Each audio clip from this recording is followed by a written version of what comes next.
Hey everybody, and welcome back to the Hobby Shop for the second installment on the 1956 Philco. Those who are new here, go back to the previous video in this collection for the history on this set. I'm putting all videos on this television in a collection so they'll be easy to find and people can go back and view them as they please. I didn't have a chance to fire it up in the first video, so today we're going to go ahead and fire it up, and I'm going to let y'all see what this thing was doing when it last failed a couple of years and maybe some months ago. So without further ado, if y'all don't mind, we're just going to go ahead and dive into this thing today. For signal, I'm going to use this old BK 1248 pattern generator, which, despite what the knob's pointing to, it's set to a crosshatch pattern, and I'm going to feed in through the tuner on channel 3, and I'm just going to go ahead and turn this up to the halfway point. And we've got the television set now to channel 3. Last time it was fired up, this television had been playing beautifully for a few years, and by it just got to where the horizontal on it started glitching and twitching more and more, and then finally it started losing sync and finally lost sync where it would not pull back in. So that is the last symptom I've observed on this television before today. Down here on the user controls, I don't have them labeled, but the order here is, this is the contrast control. Over here nearest to the volume and switch. Brightness control right here. I'm going to set that about 3/4. And then next in line we have the vertical hold, which I'm going to set to approximately halfway. And here is the horizontal hold control, and I'm going to set that approximately halfway also to begin with. Like I said, last I saw there was just no pulling the horizontal back into sync on this television, so I don't want to leave it on for very long because I actually have a pretty good suspect of where the problem lies, since this chassis has already been recapped. If we get down here and look,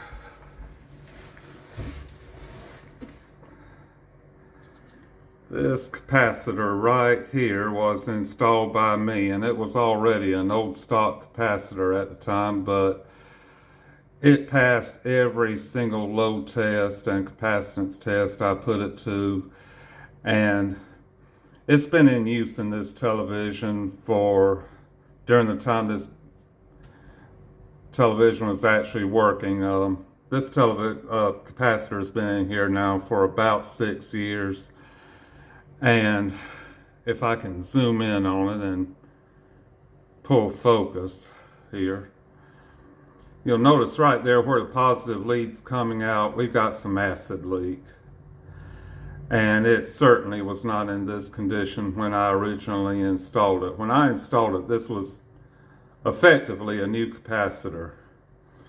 But now it's showing acid leak around the positive terminal, and up above it, we can see that the vent, which is approximately at the 12 o'clock position, is actually bulged out some, and it didn't have that when I installed it. And it looks to me, without pulling the chassis, like the whole end of this capacitor is actually coned out some, like it's getting ready to vent. So I'm not going to leave this thing on for very long, because venting capacitors, they can really cause a mess, and I'd rather not have to clean that up. I mean, it'd make for a good YouTube video, but I'm not willing to do that here. If it blows, and we get a smoke show. But this is my prime suspect, actually, in the main power supply of where the problem in this television lies. Partially by intent, but mostly by happenstance, I mounted this capacitor in a place where it's very easy to clip onto. And I want to monitor the voltage on it when I turn this television on and see how that's performing. I'm looking for a minimum of 245 volts. And that's the spec on it, but with today's higher line voltages, really it should be higher. But pretty much every circuit in this television is dependent on that voltage. It only has two main voltage sources in the power supply. The 245 volt source and then the 220 volt source, which is branched directly off of that 245 volt source. And the 245 volt source, among other things, directly feeds the screen circuit of the horizontal output tube. And then the 220 volt source, which branches off of the 245 volt source of this capacitor, feeds the horizontal oscillator. So it's in a pretty good position to cause every bit of the difficulty that this television's having. So let's just go ahead and fire it up. Dial light's working.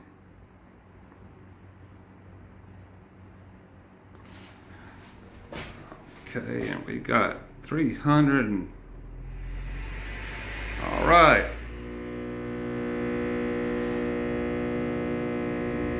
331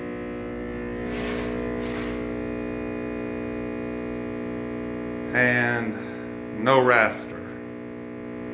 No light on the screen that I'm seeing at all. Okay, I want to go straight to the horizontal hold control because I don't think I heard the horizontal oscillator start. And turning the horizontal oscillator control back and forth,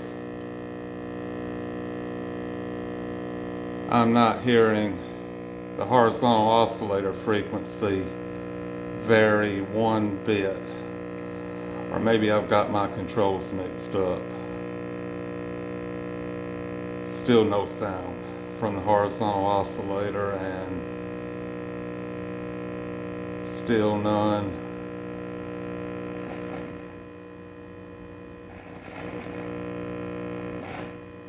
That's contrast control, which partially affects the AGC.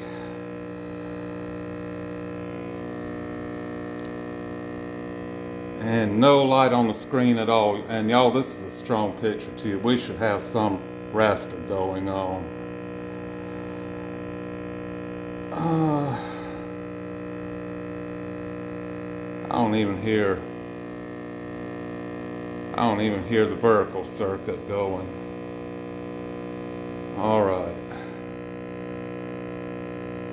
And nothing from the oscillator. I don't think we got any high voltage now, actually. 326, 325.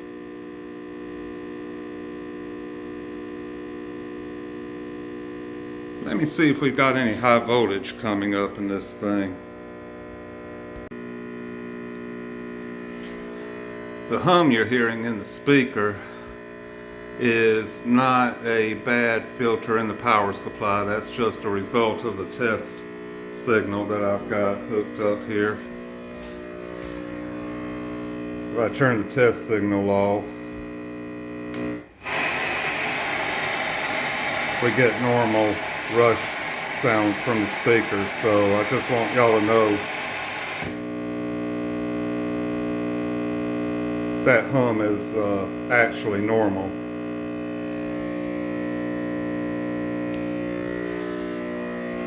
Okay,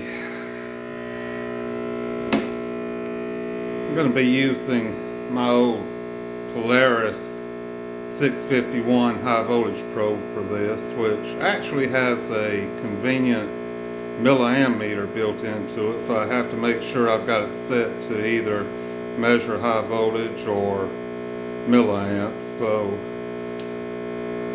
that's just a plug for a product that doesn't exist anymore. But okay, let's see here. Alright, a little touching. I'm working through the camera here, but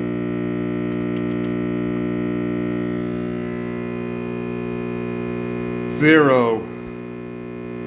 No high voltage at all. None. I've got this high voltage probe grounded to the high voltage cage. Pretty standard in televisions like this to use that as a grounding point. And we have absolutely zero horizontal activity going on. Also, normally I'd be hearing the yoke humming on the picture tube, so it is hopefully not past time. Well, it is past time. I need to go ahead and shut this thing down. So there we go. Hopefully it hasn't already been on too long. Horizontal output tubes really self-destruct pretty quick when they don't have a drive signal attached, well, feeding them. So hopefully we weren't on too long, but at any rate, it's time to go ahead and pull the chassis out of this thing and see what's going on with it.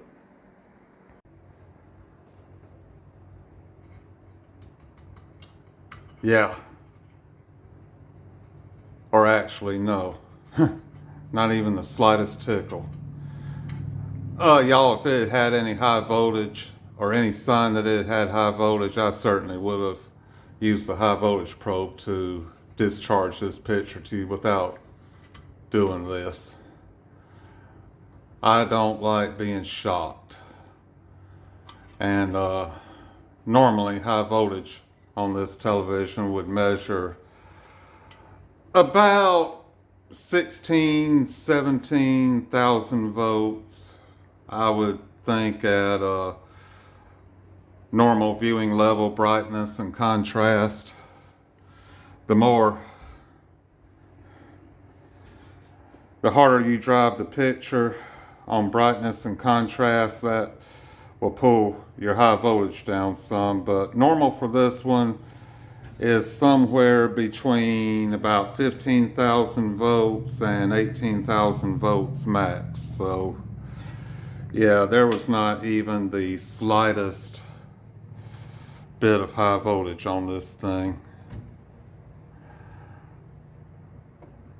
Oh, come on off of there. Well, I really plugged that in good, didn't I? Oh, there we go.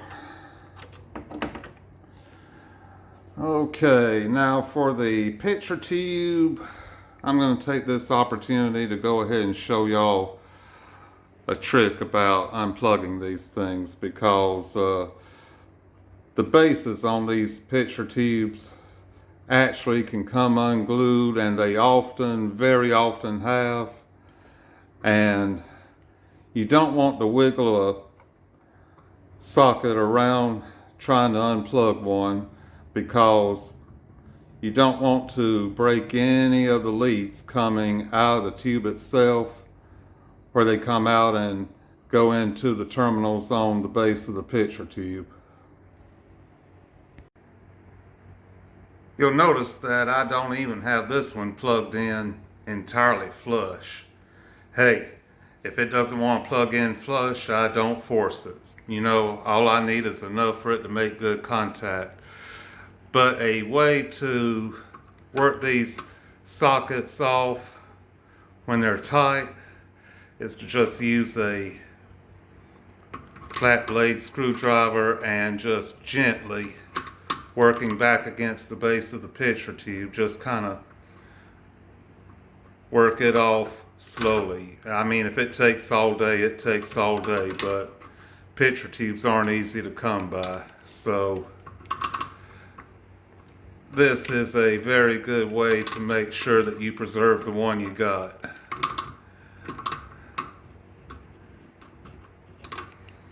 Okay.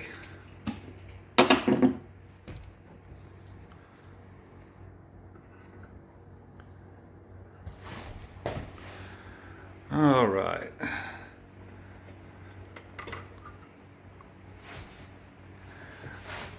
This one right here I don't have to unplug because it's going to a grounding terminal on the yoke frame, where unlike the original picture tube that was in this television, which was magnetically focused and had all the picture centering and focusing gear mounted back here behind the yoke, this one is actually electrostatically focused.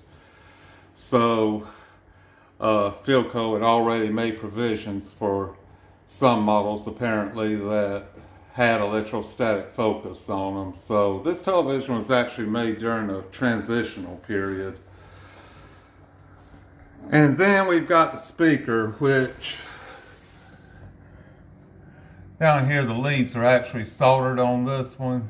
So we have no choice other than to unplug it at the audio output transformer, which I can't hardly get a good shot of. Kind of too dark, and I'm blocking the light.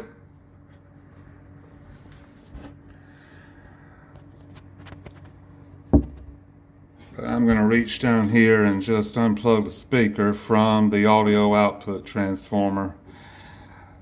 If you can disconnect them like this, it's better to do that than to mess with the speaker, because a lot of times on these old televisions, the terminal boards on the speakers, if you're not careful, especially if it's RCA, they'll just pull right off. And this wire right here is stiff, so I'm going to go ahead and tuck it down under this plank where it'll be out of the way, because in past experience pulling the chassis from this television, that speaker wire snagged absolutely everything. Okay. I'm not going to bore y'all with watching me unscrew all the chassis screws from underneath this chassis to pull it out, but it's a pretty good sign that this was a near virgin set when I first recovered it, that all four of the original chassis mounting screws are actually still in place, and all of them still have the original washers on them. So that's pretty rare. Most of the time back then in the day, most TV servicemen wouldn't ever bother reaching all the way up to the front down on the floor to reinstall the chassis screws in the front. They normally just put two in the back, or one at the front and one at the rear diagonally, and pocket the other two. But I pretty seldom see chassis that have all of the original mounting hardware still in place like this television had.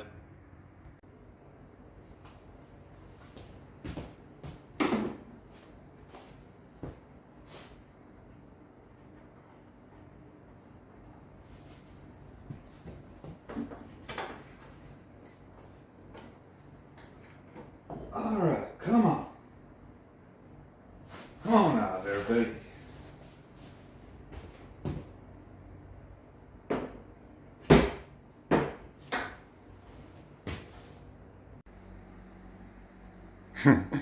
Now y'all can see why I talk so nice to her. Yeah. She's kind of rough. Really kind of rough. 30 years approximately in a backyard chicken house were not kind. She got visited by rats, at least. Possibly squirrels too. Some varmint got a little bit of a meal right here. And everything else just kind of became the toilet as usual. But overall, on another topic, over time this has become my favorite chassis design that I run across in old televisions, y'all. Where everything, all the user controls and everything just comes out in one unit. They're lightweight and easy to remove from the cabinets, and all that stays in the cabinet is just the picture tube and the yoke gear and the speaker. And the rat damage probably would have been a lot worse actually if Philco had built this thing with a full chassis floor rather than choosing instead to just use planks to set the chassis on. And if you look right here, they put multiple holes everywhere the chassis bolts in. And on the chassis, multiple places to put the chassis mounting screws in. So there was no excuse for servicemen leaving them out those years ago. But yeah, she was pretty rough. I didn't go to any great length to renew the chassis. I was just so anxious to see if I could get her working again. Here are all the original capacitors that I changed out before I ever even put power to her and fired her up. Number of black beauties. Every single one of them cracked and leaky as they can be. Bumblebees, as some people call them. I call them wax caps. And Mica capacitors actually that were used in power circuits. I've forgotten where this one exactly was.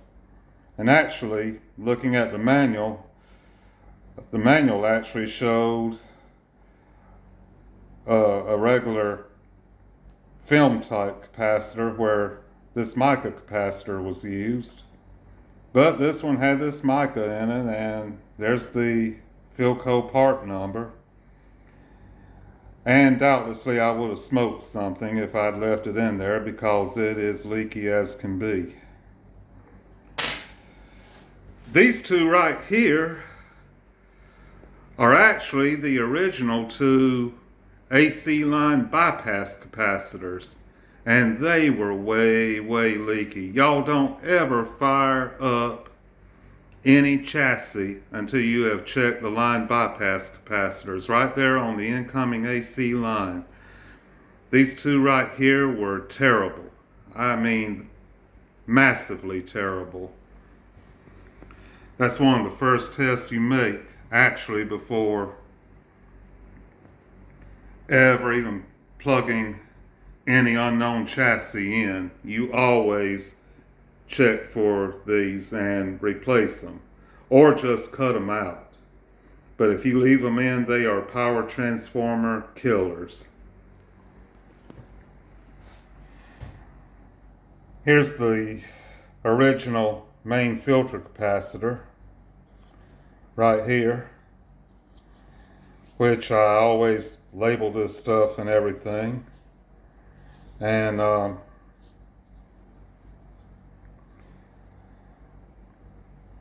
it was the original home of the 80 microfarad that we're looking at now.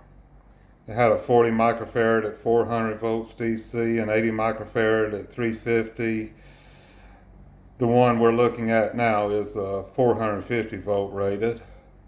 I recommend going higher than the original voltage rating on electrolytics when replacing them.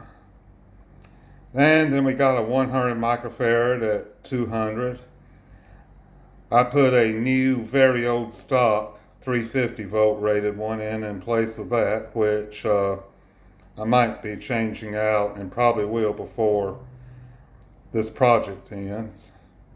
And then a 25 microfarad at 50 volt DC. Probably the vertical cathode bypass capacitor. I've forgotten. Anyway, all done back in May, June, July 18th, 2014 when I tested this at least. High power factor in every section except the last one. And then here's the other electrolytic in it, which through the camera I can't even read this, but yeah, I can't get the light right on this one, but yeah, it had to come out too. But all in all, you're talking about a 21-inch black and white console television, and y'all, this is not a lot of parts, really, just to fire up a chassis. That's one of the reasons I was talking about in the previous video. I love these chassis so much. You don't have to massively rebuild them. Philco used a very minimum number of regular film type and electrolytics in these. So these chassis right here can actually be recapped pretty economically. Here we sit with the high voltage cage, as I call it, removed. It's only 5 screws, and every time I have to do further work on a television like this, I always like to look in and see how the flyback transformer is looking. I love these old honeycomb wound flyback transformers. Practically never ever see one of these bad. I just love them. They pretty much every television I see that has this style of flyback transformer in it, and they're usually going to be 70 degree, but these things right here they just work.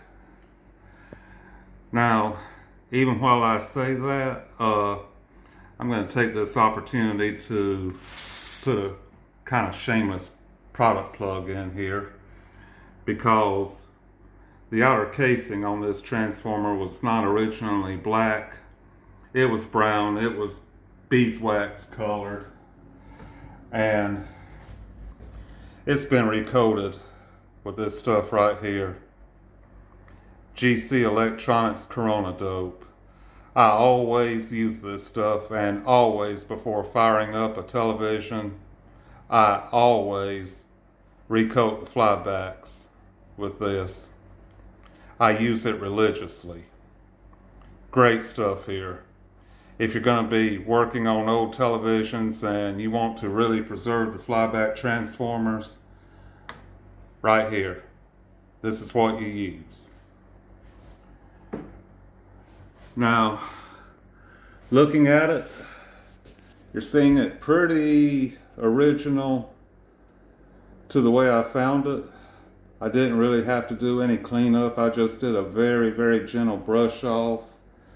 And you can see down at the very bottom there, going down to the core, it's had a little tiny bit of wax drippage. But, consider that these televisions were used in unair conditioned houses, down here in the South, for decades, possibly. And for that little bit right there to be all that happened during that time, probably with the original flyback, you can't ask for better than that. I love these types of flyback transformers. I absolutely love them. Unfortunately, the rodents, due to the high voltage cage, couldn't get in and really visit this. I think this little bit we have right here and here, I think this is probably due to roaches. And right here we see the B plus fuse, and you'll notice that it's actually grounded to the chassis on one side. This is on the center tap of the high voltage winding of the power transformer, and it opens up. This is a 7/10 amp and slow acting, but it'll open up and kill the B plus in the event of an overload. And that's the only fuse you'll find in a lot of fuse. Yeah, well, anyway, fuse. You'll find in a lot of old televisions like this. The AC line was not fused in them, and I got to confess I haven't fused it in this one. But, oh boy, I see one thing I don't like. Right there, the gettering on this horizontal output tube. That's new. Y'all can't see it probably, but I'm looking right at it. The gettering has sign of an overload on it. That right there is due to a while ago me having it hooked up without any drive signal on this horizontal output tube. I hope I didn't kill it. I'm going to have to test that. But this horizontal output tube hasn't been in here.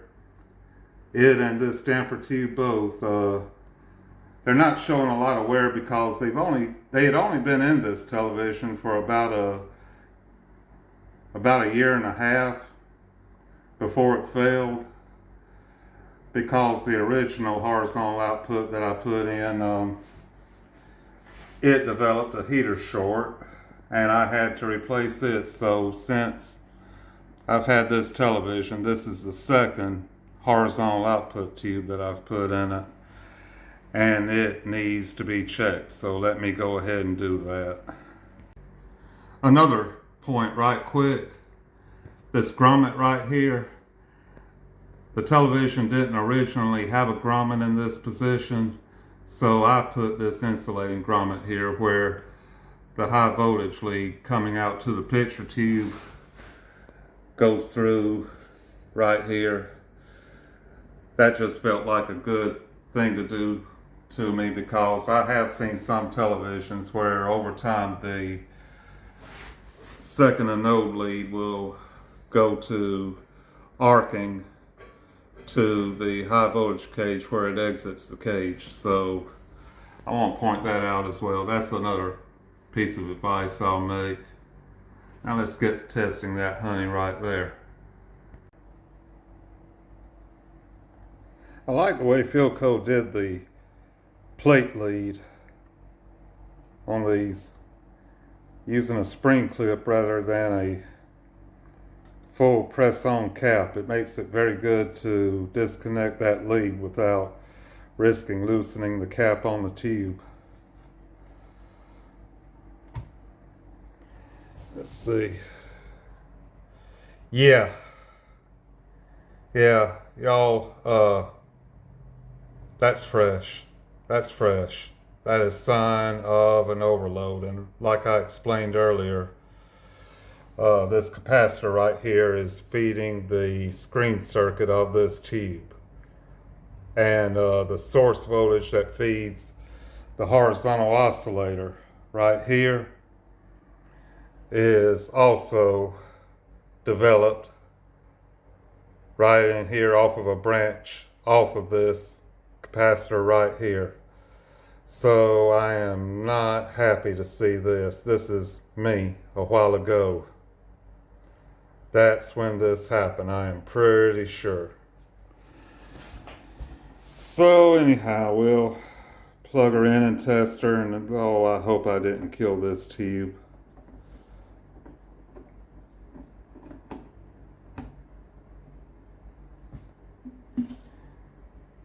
All right, lighting up, that's good.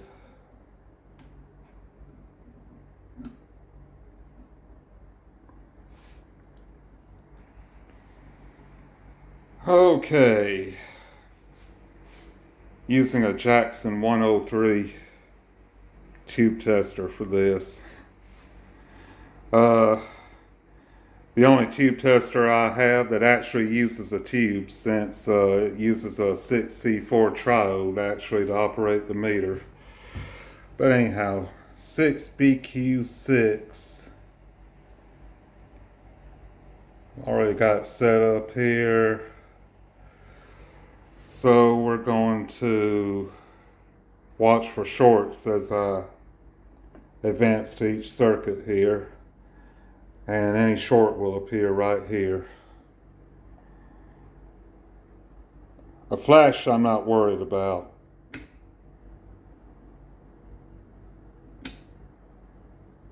Alright, there went a flash right there, but that's just the switch action. There went another one.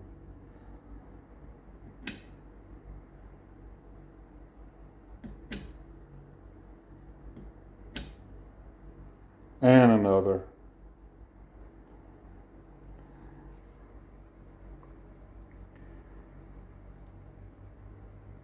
On 7.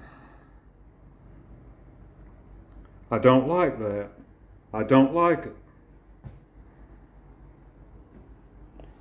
On 7. All right.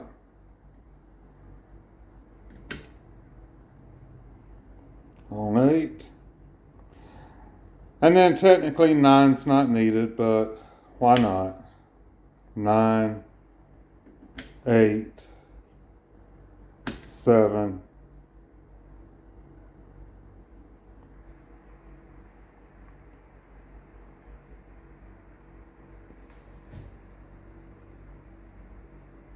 Not reoccurring, so I'm a little bit hopeful. 6, 5, 4, 3, 2, 1. Okay. Notice how I'm lingering a little bit. I'm not just racing through this. Give the tube time to respond. And I'll go through the shorts test again. 5, 6. Once again, on 7.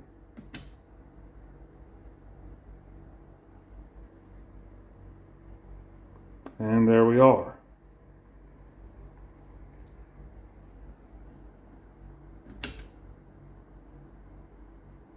Eight, 9,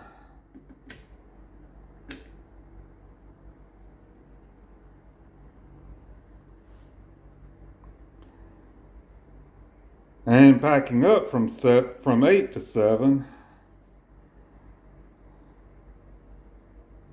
It does not recur. It only shows it when advancing from 6 to 7. All right. Well,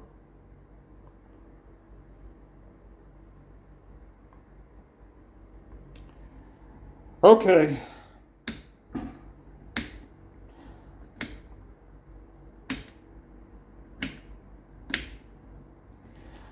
All right. Taking y'all along for the ride because my eyes aren't what they used to be, and I can actually read it better through the camera. It happens when you get to be 52.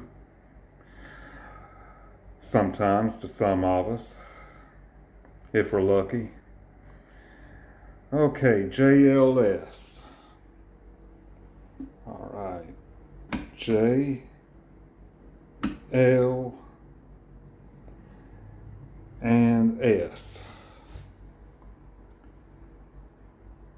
What I want to see is I want to see a good, strong, good reading, and I don't want it to leak back. A lot of times when a tube gets overloaded, they will leak back. Something just affected my line voltage rating here, but alright, I'll leave it like that for the moment.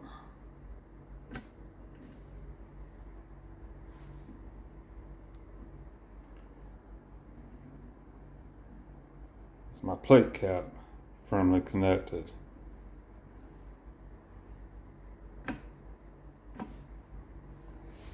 Oh, wait a minute. I didn't set the circuit right. Stupid. Stupid me.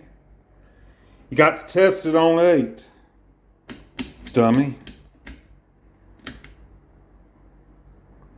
Okay.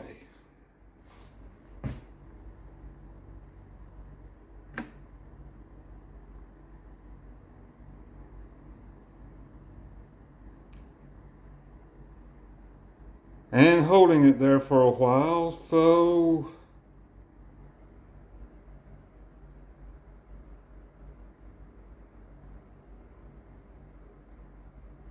looking good.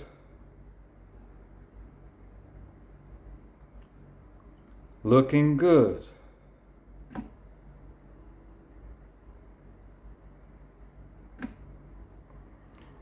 I don't take a tube tester's word as law, but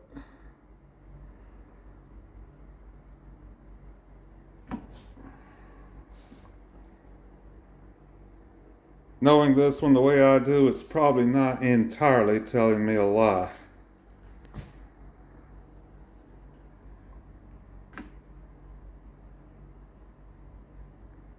All right, that's good.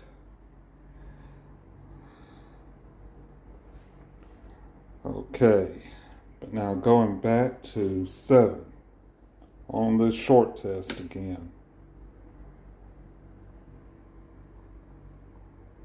Not there.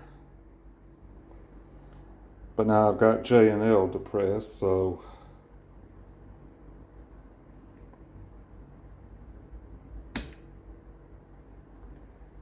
six, 7.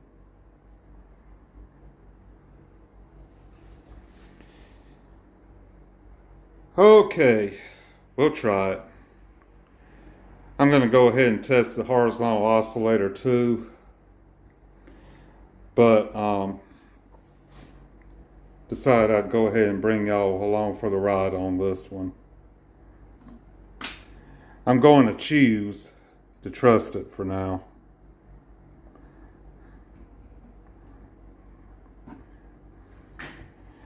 Because this thing had very good performance last time it ever played, so. And I don't lay tubes down on their side after testing them. I go ahead and plug them back into their sockets or arrange some kind of way to stand them up, because I don't want any grid or other elements sagging. I'm laying on their sides immediately after being tested. So let me go for this honey right here, and I'll be back.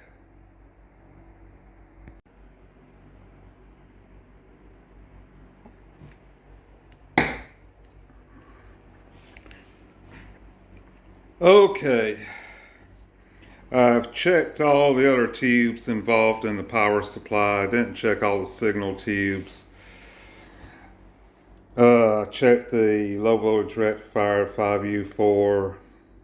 Anyway, I've checked all of the tubes now involved in the power supply, and I'm happy with all of them except potentially for this one. I am worried about that. But I want to take this opportunity to make a quick point, y'all. This is why when I first came across this television, dug it out from where it was. This is why we do not try to reform old electrolytics here. we just go ahead and we test them, and if they test bad, we replace them. We do not try, I never tried to reform this. And this is why, because I want y'all to consider a scenario right here.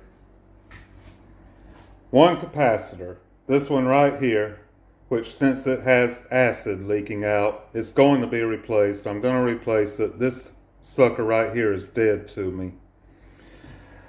But just consider that one capacitor can stop the horizontal oscillator from working, kill the drive to the horizontal output tube, cause it to red plate and overload, and then if it is left operating in that condition long enough, it then destroys the flyback transformer, all from one electrolytic capacitor in the power supply. It goes from capacitor to oscillator to horizontal output tube to a destroyed flyback transformer. That is the reason I always, in anything I know I'm going to be using, and just anything, period, I do not believe in reforming old electrolytic capacitors. I do not believe in it. I will use them when they're old stock, after they have been thoroughly tested. But anytime I suspect any deficiency, I go ahead and I discard them. They end up in a box or a bag, just as original parts to show in case I ever end up doing, I guess, a YouTube video on something like this. But the old original capacitors, when they show any deficiency at all, that's where they land. I do not leave them in a chassis. Before putting the high voltage cage back on this, now's a good time to just go ahead and show y'all what I found originally when I hauled this television out. This is possibly the original, Philco labeled at least, horizontal output tube that was in this chassis when I first hauled it out of that chicken house. And this right here, if you ever see tubes looking like this where the gettering has deteriorated, turned milky, turned white like this, do not fire any chassis up that has a tube looking like this in it. This tube is visibly bad. There is no question about it. Don't ever even plug them into a tube tester. You can destroy a tube tester right quick by just even trying to test tubes in this kind of condition. But this was the original horizontal output tube that was at least in this television when I recovered it. So that's another original part to show y'all. And upon firing it up with the first horizontal output that I put in to replace that thing, this is the maybe original damper tube, which also Philco labeled, which I observed the cathode arcing in. And so this one, even though it tested good at the time, it got replaced. And I labeled it, of course. The high voltage rectifier tube, this is probably the original high voltage rectifier tube. And it was not dead, but it might as well have been. This thing only had just the slightest little wink of life left in it. So it got replaced. A lot of times when you recover these old televisions, you'll find they still have, for some reason, the original high voltage rectifier tube in them. I don't know why. Maybe they were just expensive as hell back then, but servicemen just generally, for some reason, so many old televisions of this vintage, I find, will still have the original high voltage rectifier tube in them, and they'll be in the kind of condition this one was, pretty much essentially flat. So those are 3 power tubes that got replaced when I first hauled this thing out.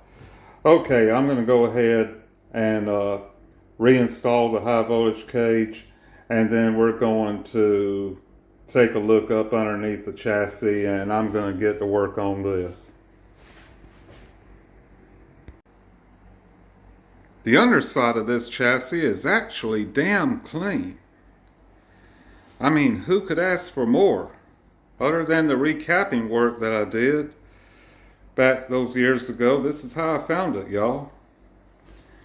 And just imagine that if Philco had built this television with a full floor for the chassis to sit on, rather than resting it on planks, the rats doubtlessly would have just come right in through this wide opening right here and gotten up underneath it and really made a mess. But the underside of this chassis is damn well preserved. I mean, practically like factory. And you'll see in my recapping work, it's a hodgepodge of old and new and used. Well, I was aware back at the time that I was recapping a chassis for a television that had a spent picture tube in it, and I did what I normally do in these circumstances. I made use of a lot of used parts and new old stock parts. These 2 right here are brand new, because I didn't have any used or new old stock to use there. Here's the 100 microfarad at 350 volt that was replacing the 100 microfarad at 200 volt in the original main power supply electrolytic. And right here we've got the horizontal ringing coil. And a quick note on that, y'all, on chassis, these Philco chassis that have this real shallow apron design, a lot of times these ringing coils right here will extend right down to the cabinet floor, and if you are not careful and lifting up on the chassis when you go to remove it, you can knock these ringing coils loose very easily. I mean, notice that Philco actually had to build a riser, stamp a riser rather, in the chassis in order to mount this to keep it from extending down below the rear apron of the chassis. So, but yeah, this is a really clean chassis. I was well pleased with it. Now, I know some people are about to be hopping about this right here. Well, y'all, there's exceptions to every rule, and even though this is a black beauty, it stood up to every single capacitance and load test that I put it to. Every once in a while, you will find some of these suckers that are actually good. And this one right here just checked perfect. It won the right to be used, at least temporarily. Same with the ones you'll see like these. These are also black beauties, but I think maybe instead of paper, these would have polypropylene film in them.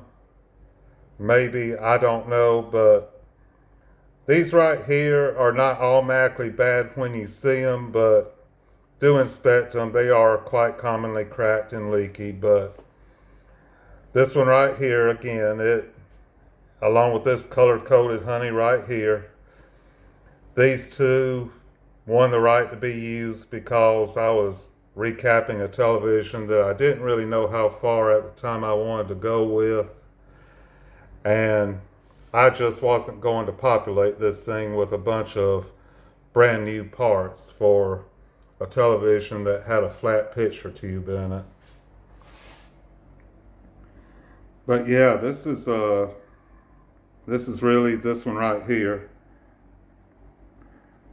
This one's new old stock. But yeah.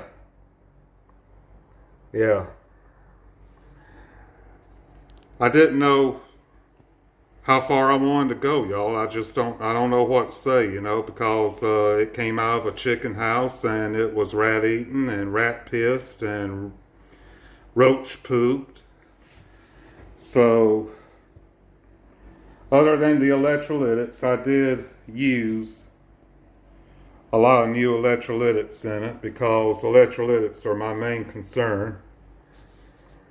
This one right here, I will go ahead and replace through the course of all of this, but for right now, I'm going to leave it in because it's working, as far as I can tell, just symptom-wise. This one right here is actually working. It's on the 130 volt line powering the video IF circuit. So for right now, just also so I can know its condition and maybe use it temporarily in another chassis, I'm going to leave it in and I'm going to focus on replacing this one right here.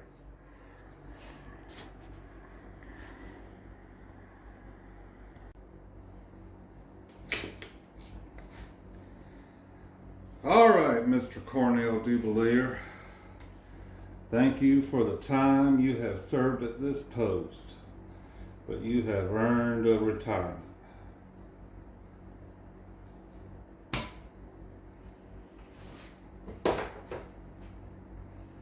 I do believe you have.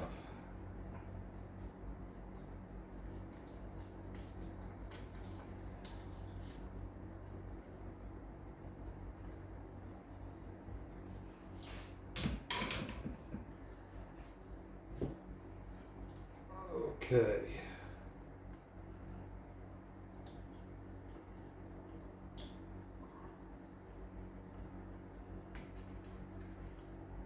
There we go.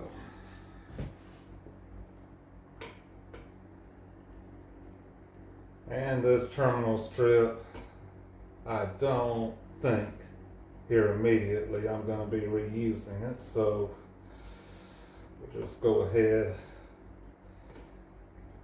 and do this part the easy way.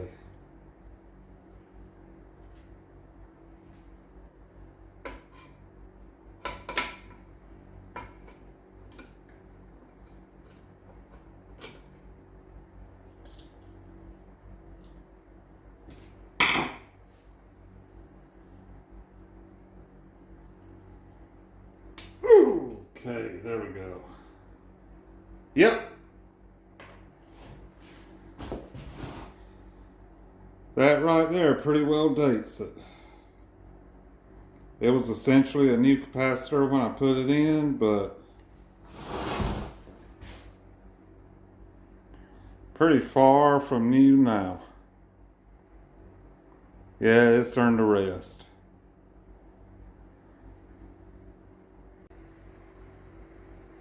Rounding out the list of original parts that I have replaced in this television are two that I didn't replace immediately, but I did pretty soon after getting it fired up. Right here, this is the video detector diode that I put into it to replace the original,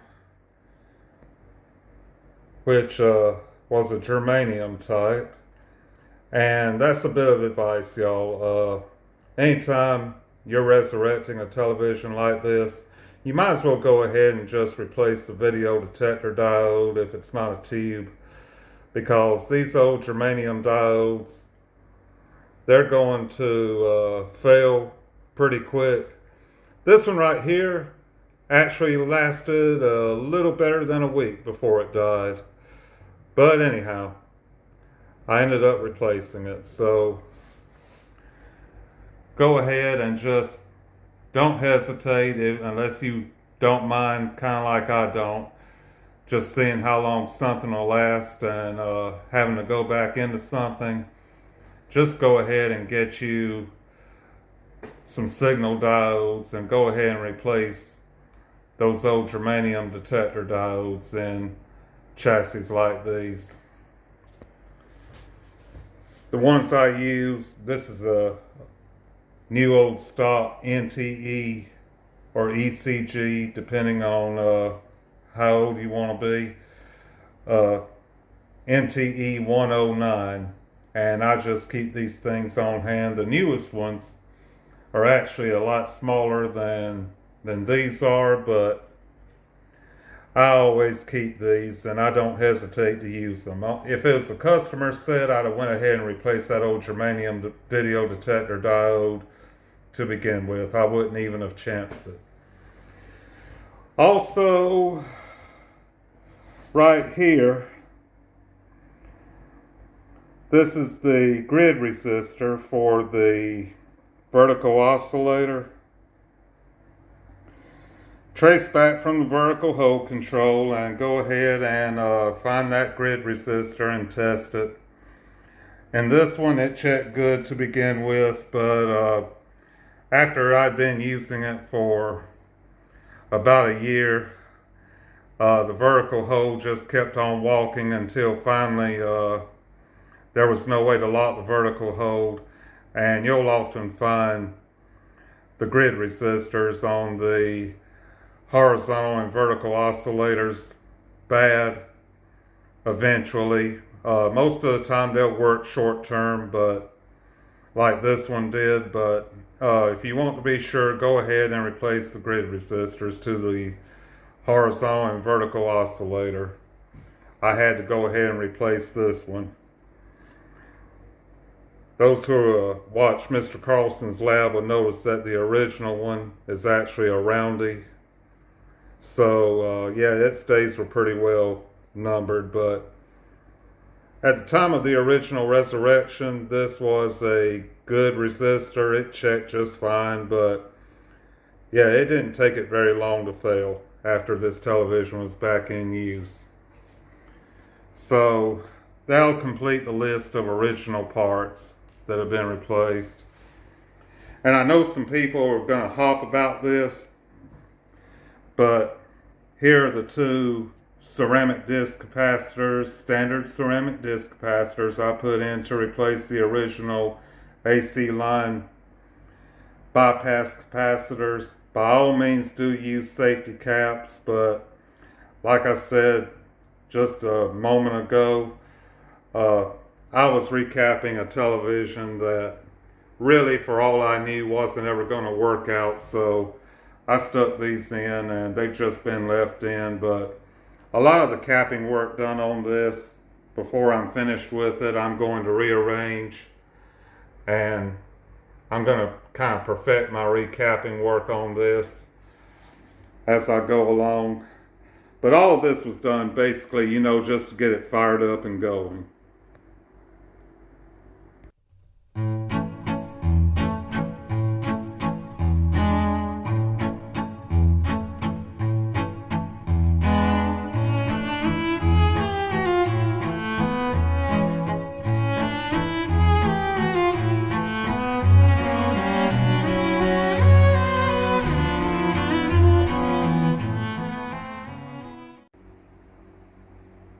Okay, this is not the look I was going for, but it'll have to do.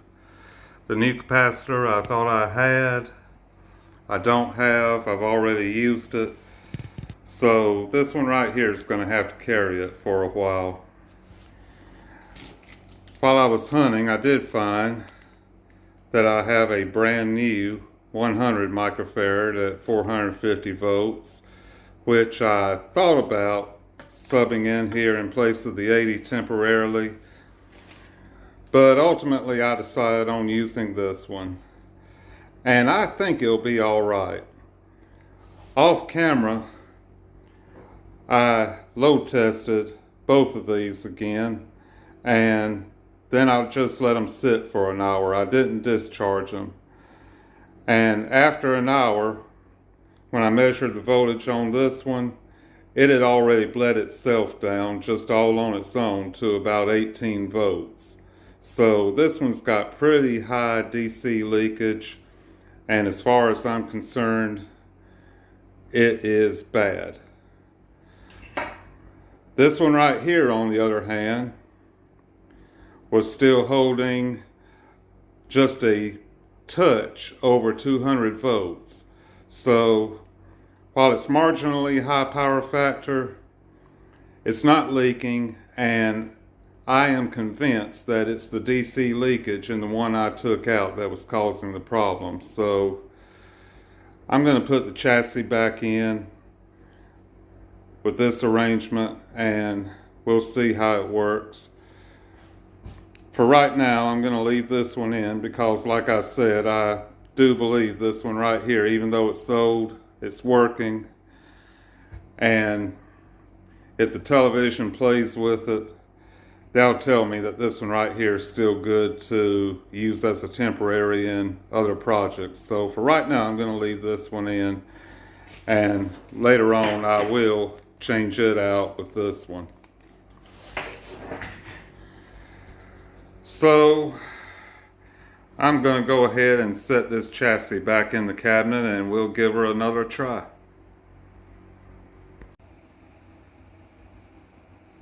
Okay, same arrangement as before, y'all.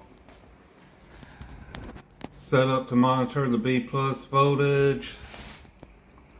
Signal applied.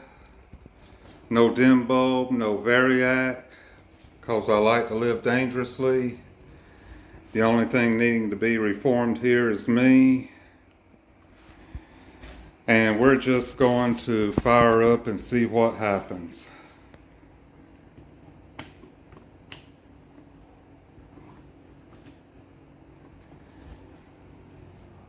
All right.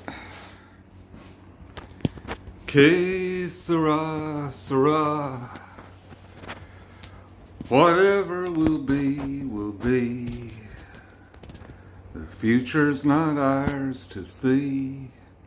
And maybe that's a good thing. Power up.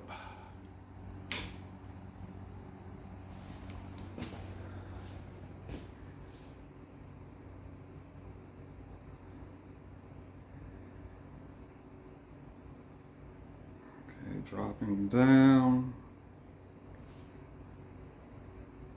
Ooh, I hear a horizontal oscillate. Oh, yes. Yes. That's what I'm talking about. All right. All right, let's see. Horizontal hold.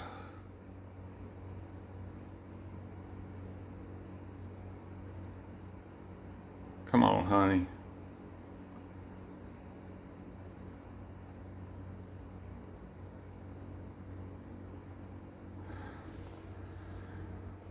All right, better than what we had before, but we don't have any, we've lost some vertical height, and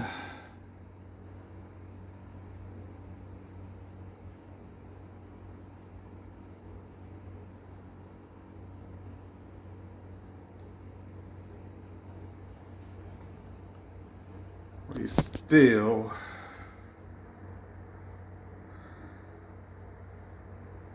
have horizontal trouble. That oscillator is entirely too loud.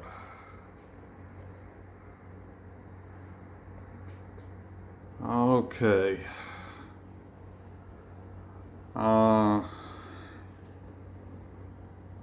let's see. Contrast.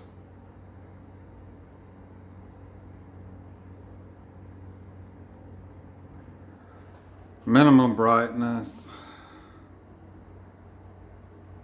Strong picture tube, but I already knew that.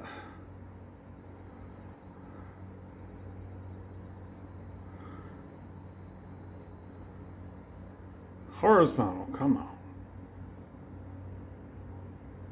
Alright, that's at the extreme end of its range.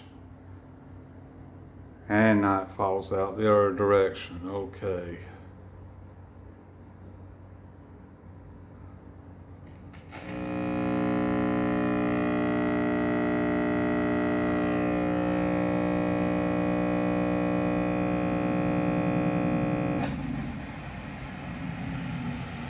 Channel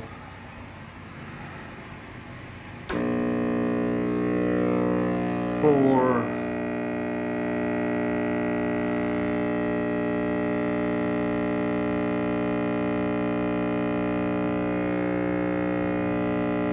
Fine-tuning.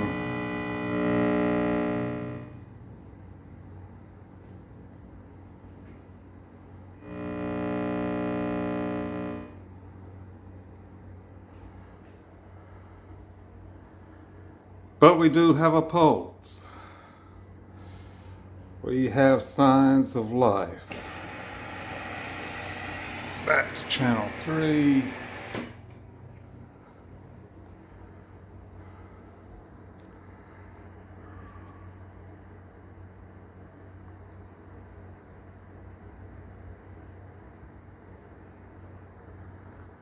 Okay.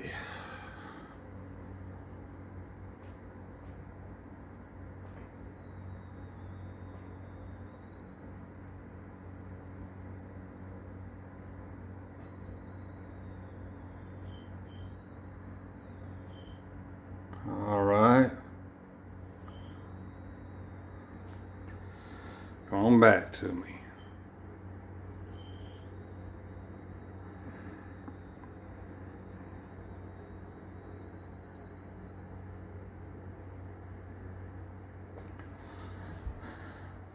Horizontal sync is rough as it can be. But we do have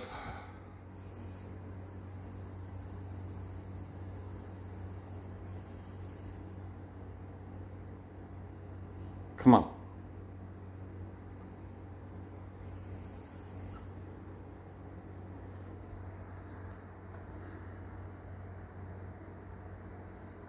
All right.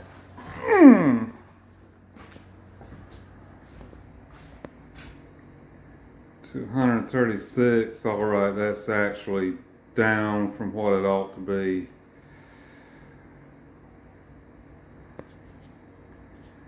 So maybe that 100 microfarad isn't all it's supposed to be.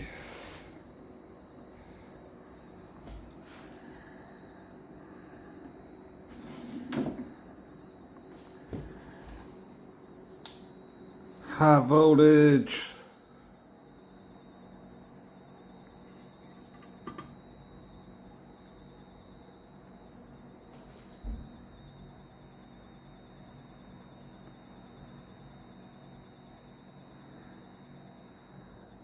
Okay.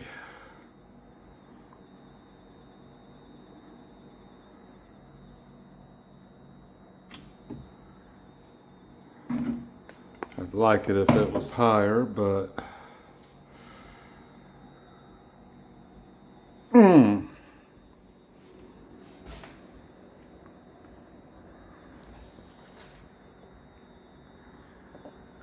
okay, well, I think I'm going to pull it back out and go ahead and change out that 100 microfarad.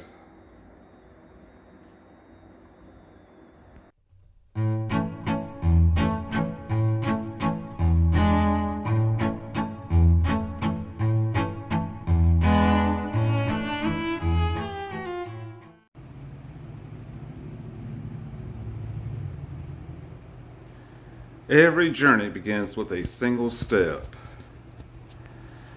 It's true of road trips, YouTube channels, and it's true of antique electronic equipment revival. Obviously, it's the next day, and as much as I would like to end this video with a working television, we're already more than an hour in here, so I'm going to call this one right here because I've been doing some thinking about this and I don't want to cheat this, y'all. I want to meet the challenges that this television throws up at me one by one and overcome them as they occur. I don't really believe, the more I thought about it, that 100 microfarad capacitor is responsible for the symptom we've got. The symptom it's showing is horizontal foldover and very, very unstable sync, which could be originating in the horizontal AFC circuit, or it could be in the horizontal oscillator circuit, or it could be in the main power supply. It could be in the AGC or sync circuits. The point is, I want to bring y'all along for the ride on this and do a full systematic effective cause reasoning style troubleshoot on this problem. And I don't have time to do that here. I really believed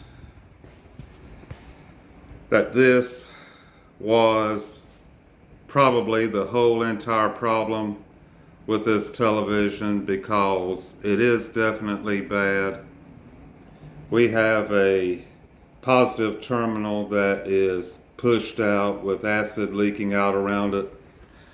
The capacitor won't even hold a charge after a load test because it's that leaky.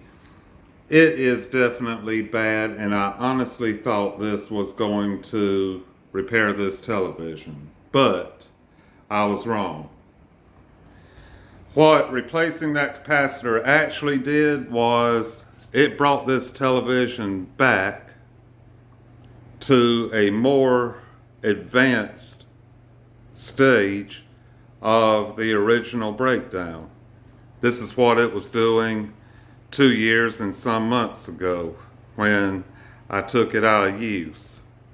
The horizontal just absolutely would not stabilize. Now, at that time, it's still, other than a neck shadow on the right side from the 90-degree deflection picture tube substitute, other than that, it still had a full screen.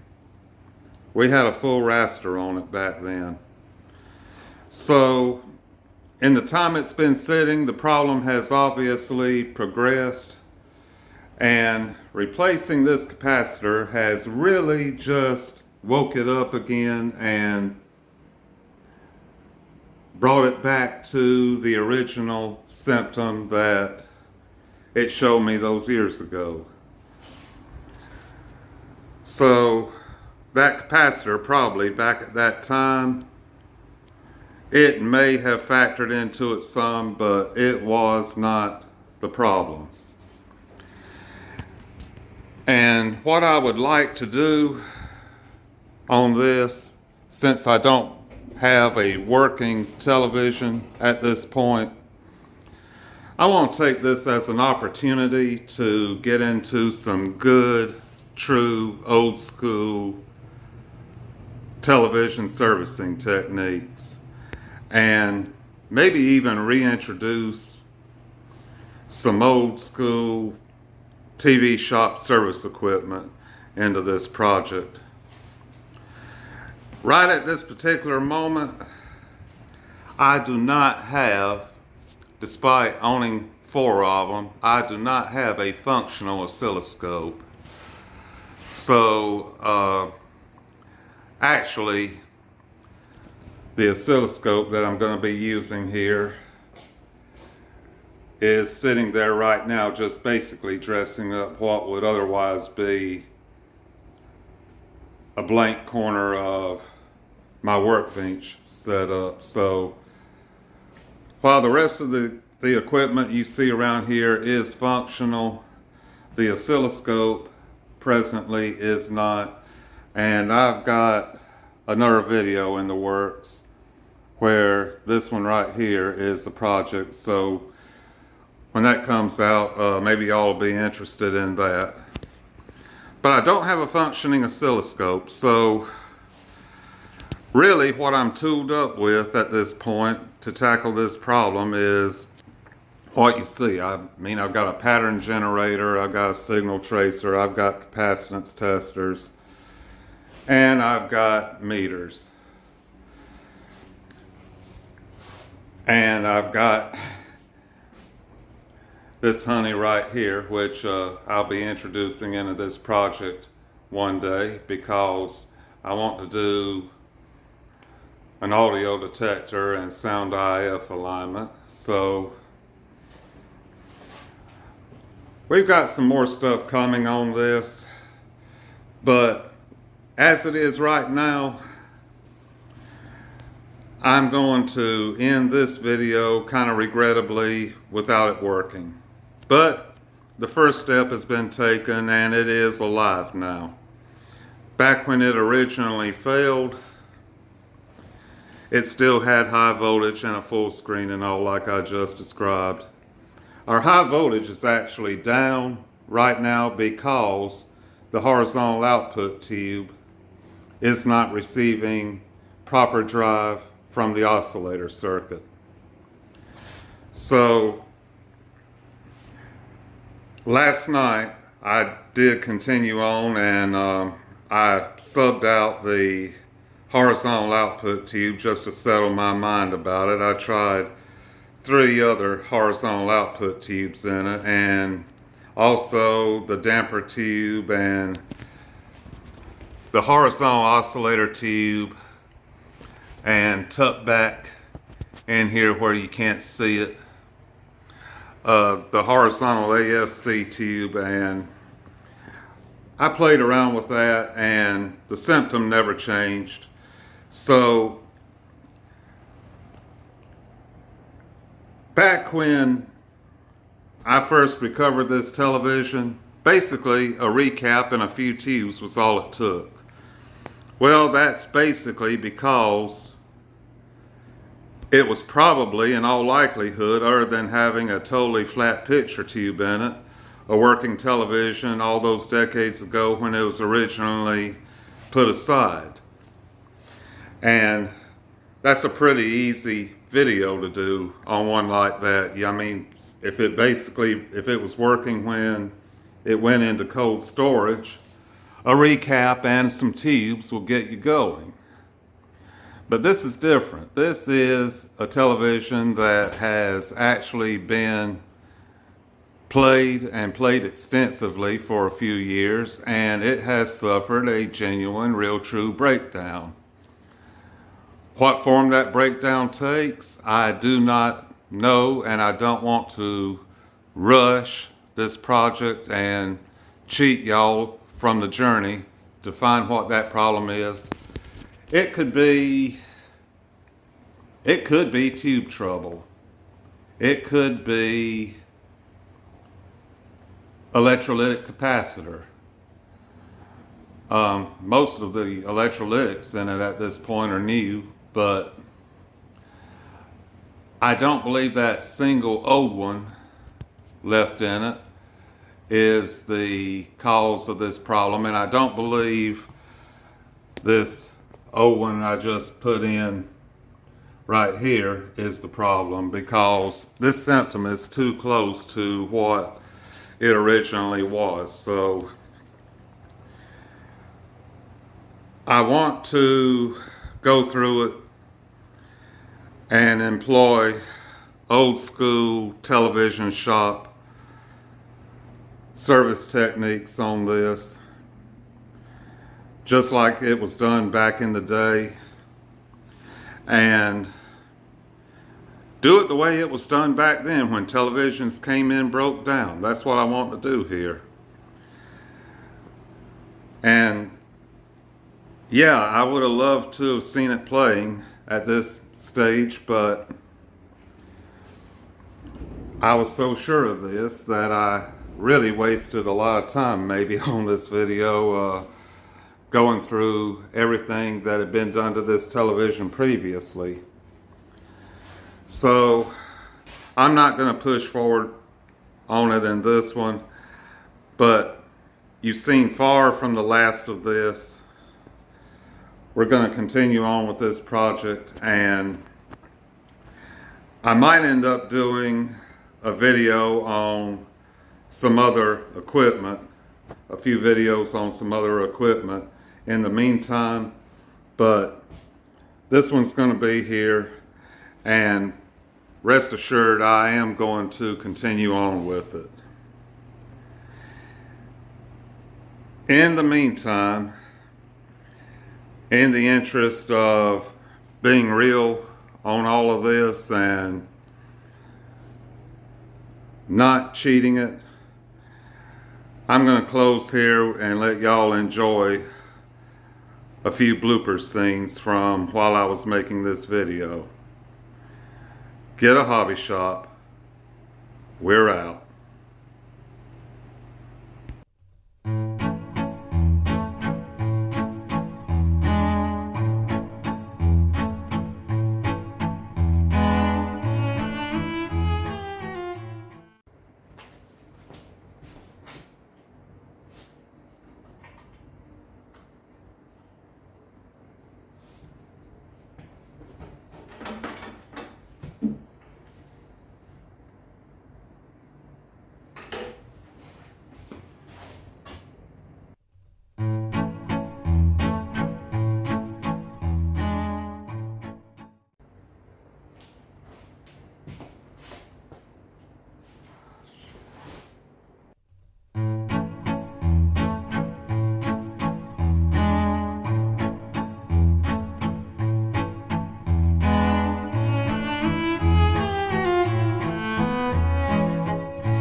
All right. Stupid Pierce.